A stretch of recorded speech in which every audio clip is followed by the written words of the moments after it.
Hey everyone, this is Ruslan and today we are checking out a new game I found on Steam. It's called Fallacy Quiz. Apparently there are card games about this kind of thing, created by different people. The idea of the game is to, let's say, improve your skill in spotting logical fallacies in debates and to avoid falling for them. So let's begin. Let's start a game. We have easy mode, expert mode and custom mode. Okay, let's start with easy mode. Round 1. Ready? Fight! Okay, check this out. It's labeled new recipe, but since I don't know what they changed, it's hard to say if it's better than before. Actually, it sounds valid.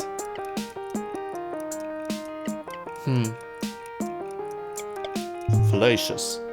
No, it was valid, okay.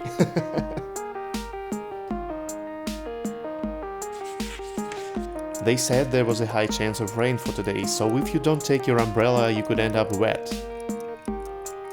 Sounds valid to me. Yeah, well done.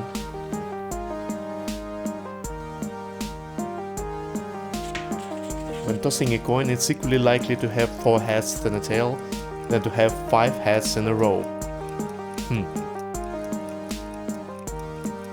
4 heads, 5 heads in a row. Flashes? Oh no, it was valid, okay.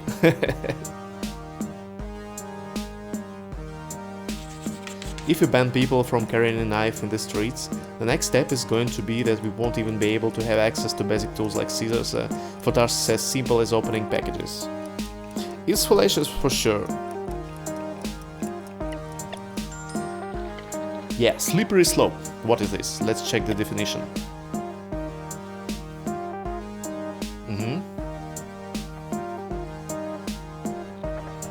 Pretty laggy, don't know why. Okay, so oftentimes you'll be defending arguments that change the status quo, and your interlocutor will respond by warning that this change could start a vicious cycle. You want to reduce the work week by 2 hours. If you go down that route, you'll end up working only 1 day a week, and the country will go bankrupt. So you can either ask them to explain how what you propose would lead to those consequences, or remind them that this fear could be applied to any change. And then nothing could ever be changed again. Alright, let's remember this. Actually, I never did debates in my life, but it sounds so obvious now when you read this. Okay. There's nothing here. Let's go back. So the next one is the reason why guacamole is pricier than salsa, that it's clearly the better dip choice. Sounds valid, I guess. Nope, it was an appeal to money. Alright, let's check the definition. We often confuse the price of a product or service with quality. Some people exploit this mistake to make it seem like a product or service is of higher quality, just based on its higher price. Better to base our judgment on actual proof of quality. Yeah, pretty obvious, I think. It's true. Well, actually, it's pretty rare when people use this fallacy. It's too stupid, I think. Okay, round 2. Ready? Fight! If raw materials increase in price, then the product's price must also go up. A slice of cake that used to cost $2 is now $5. The cost of those raw materials must have skyrocketed.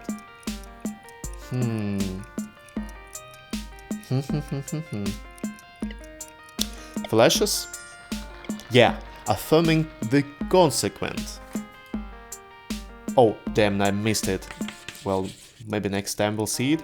So, there is unemployment in the youth because young people just don't want to work. It's fallacious. Pretty obvious. Right. Let's check the definition this time. And your counterpart will pretend you have a specific intention without proving it. If you truly had that intention, it could damage your credibility and raise questions about your honesty. The mere suggestion of such an intention, even without proof, can create suspicion about you. In this case, it may be difficult, if not impossible, to prove that you don't have this intention. Generally, pointing out they're using an appeal to motive is enough to dispel the accusation. You're using logical fallacies against me, boy! Alright. I think people often use it. I also use it pretty often. Well done. Okay, the next one is: people who think we should sort out trash are idiots. It's fallacious. It's an insult, I think. Appeal to spite, right? The interlocutor will try to attack you personally by mentioning things that could harm your reputation. Interlocutor, all that. Such as insults, for example. Yeah, it was an insult. The goal is either to get the audience to turn their back on you before they even consider whether you're right or not, or to escalate the exchange into quarrel, to avoid being challenged on their positions. Yeah? This one is quite complicated to handle. Stooping to their level by responding is to be avoided. Try to ignore these comments so as not to lose sight of the debate. Well, people use it all the time. When they don't have any arguments, they start to insult you. Well, never stoop on their level, because then you'll fall to this logical fallacy. Try to ignore them. And never forget about the reasons for your disputes and clashes. Alright. The next one is... I keep seeing on TV people who receive aid without working, even bragging about it. Poor people are really lazy. Well, it's fallacious, for sure. Yeah. Let's check the definition. Spotlight fallacy. This is using the false impression the media gives of a category of people or things as if it were the truth. Well, to counteract this, remind your interlocutor that more media coverage doesn't make something more valid, and explain that we cannot generalize from biased examples. Well, I think the best thing here is to remind your interlocutor that media is a business, and they do it for money. Okay, so the next one is... Yes, our burgers are indeed high in calories, but the vegetable portion is much larger in our new recipe. It sounds valid. Yeah. It was red herring. Okay. I remember this one. Okay, so instead of continuing the debate, answering your questions, or responding to your arguments, the person tries to completely derail the discussion by introducing a new element that can make you react or mislead you. You need to practice spotting these red herrings. I think it's the easy one. You can address it later in the debate, but not at the moment. It's best to tell them that it has nothing to do with the discussion and bring things back to where you were by repeating your last question or argument, for example. Don't let the subject change. Yeah, you need to spot those things. But it sounds easy. It's actually a good point, because red herrings with the insults are the silver bullet of debates. Okay, let's go to the next one.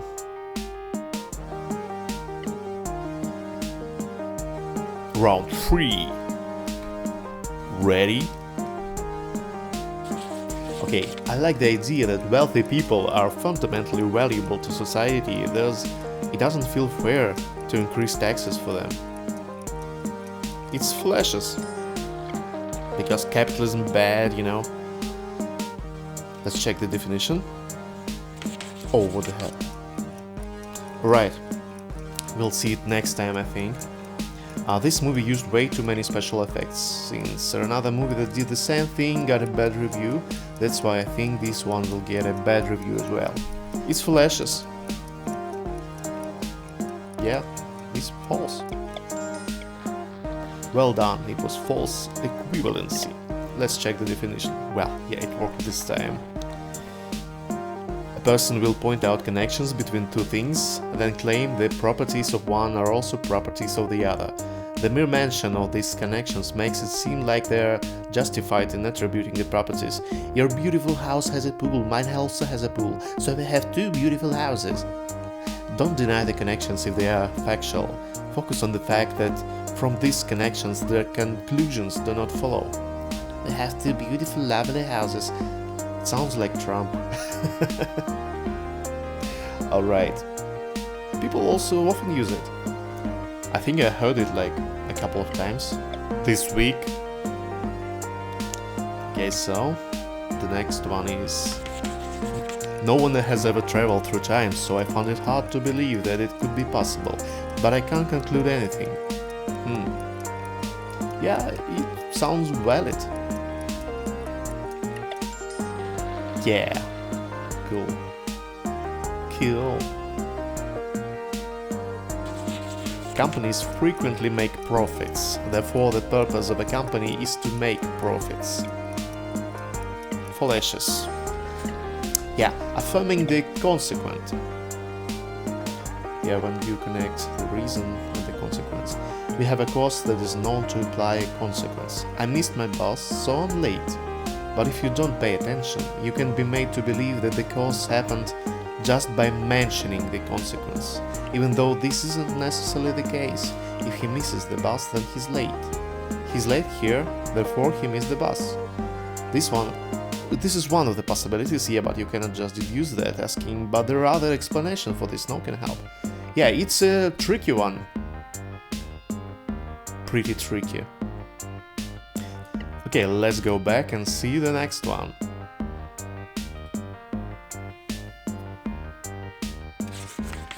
I think you threw away my banana. Prove me you didn't do it or you'll have to pay me back. Flashes. Shifting of the burden of proof. It happens very often in debates. Okay, so when your interlocutor asserts something, they must prove it. We say that they have the burden of proof. If they're being dishonest, they can reverse the burden of proof, assert something, then ask you to prove it's false. Don't fall into this trap. If you start to attempt to prove them wrong, you're implying that their claim was legitimate without any arguments. Clearly explain that the burden of proof is on them, not on you. It happens really often. If you pay attention, you'll notice that people in your life did it many times.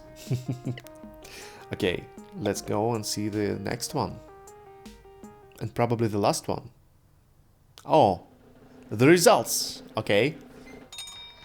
Easy mode. Well, that is not bad. I think I more often saw fallacies where there weren't any, so maybe I have a problem with overthinking. So that's the game. Pretty cool, actually.